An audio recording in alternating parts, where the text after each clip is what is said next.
Once upon a time, in a land far away, lived two brothers. The older brother had everything: wealth, success, a fine house, but his heart was cold and stingy.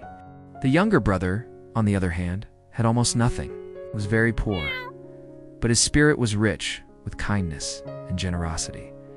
One bleak day, the poor brother and his wife found their cupboards completely bare. Not a crumb of bread, not a single coin to their name. To make matters worse, a big holiday was just a day away, a time for feasting and celebration. The wife turned to her husband, tears in her eyes. "What will we do? How can we celebrate with nothing to eat?" Her husband was heartbroken. He had no answers. Desperate, his wife suggested, "Why don't you go to your brother? I saw him prepare a cow for the feast. Surely he could spare just a little piece of meat for us." The poor man hesitated. He knew his brother's selfish nature all too well. But with no other options, he wrapped his ragged cloak around himself and made the long walk to his rich brother's grand home. As soon as he arrived, he was met with scorn.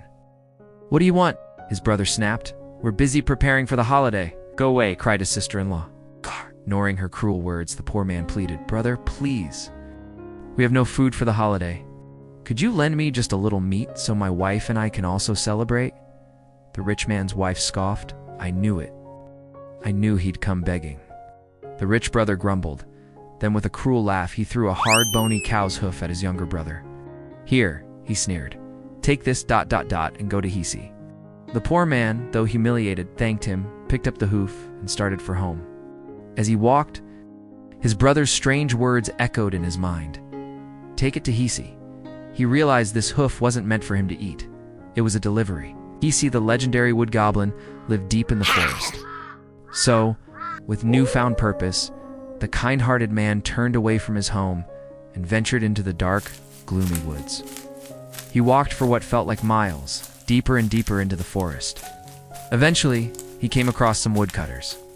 "Where are you heading so deep in these woods?" they asked. "I'm looking for Hiysi, the wood-goblin," he replied. "I have this cow's hoof for him." The woodcutters pointed him on his way. "Keep walking straight, don't turn left or right, but listen closely," one of them warned.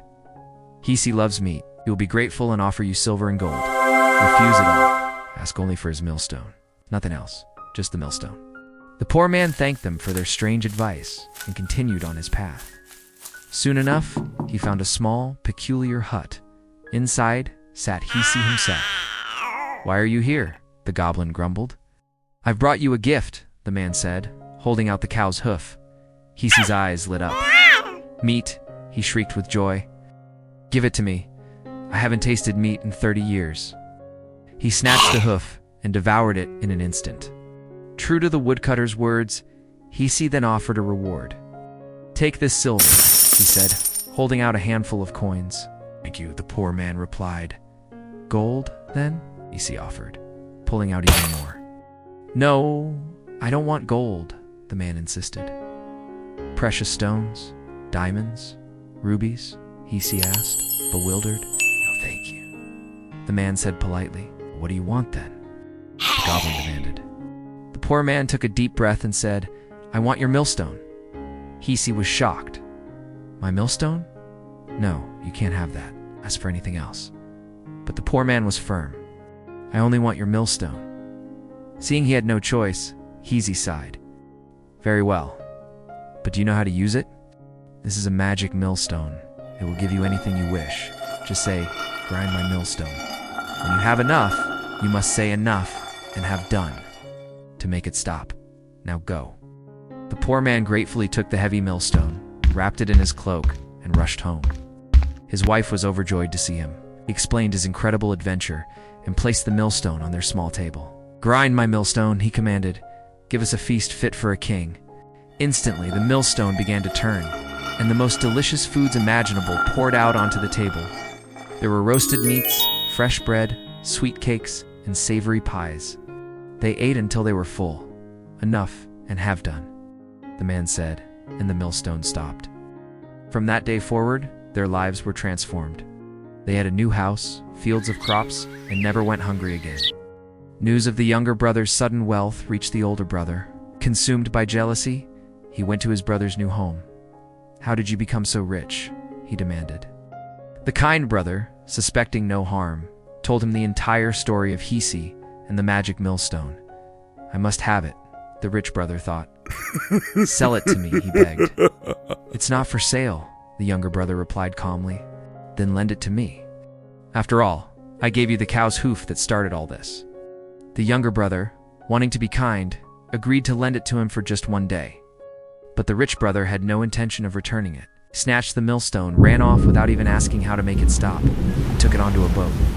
He rowed far out to sea. The fishermen are always buying salt, he schemed. I'll make a fortune. Alone on the open water, he shouted, grind my millstone, give me salt as much as you can. The millstone whirred to life, pouring out mountains of fine, white salt. It quickly filled the boat. The rich man was thrilled, but now it was time to stop. Stop my millstone. Stop grinding, he yelled. But those weren't the magic words. The millstone kept grinding, piling salt higher and higher. He begged and pleaded, but the millstone wouldn't stop. He tried to throw it overboard, but it was too heavy. The boat, overloaded with salt, began to sink. Help, he cried, but there was no one to hear him. The boat sank to the bottom of the sea, taking the greedy brother and the magical millstone with it. And to this very day, at the bottom of the ocean, the magic millstone is still turning, endlessly grinding and pouring salt into the water. And that, so the story goes, is why the sea is salty. What a powerful story about greed and kindness.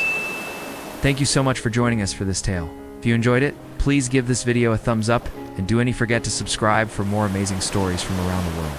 See you in the next one.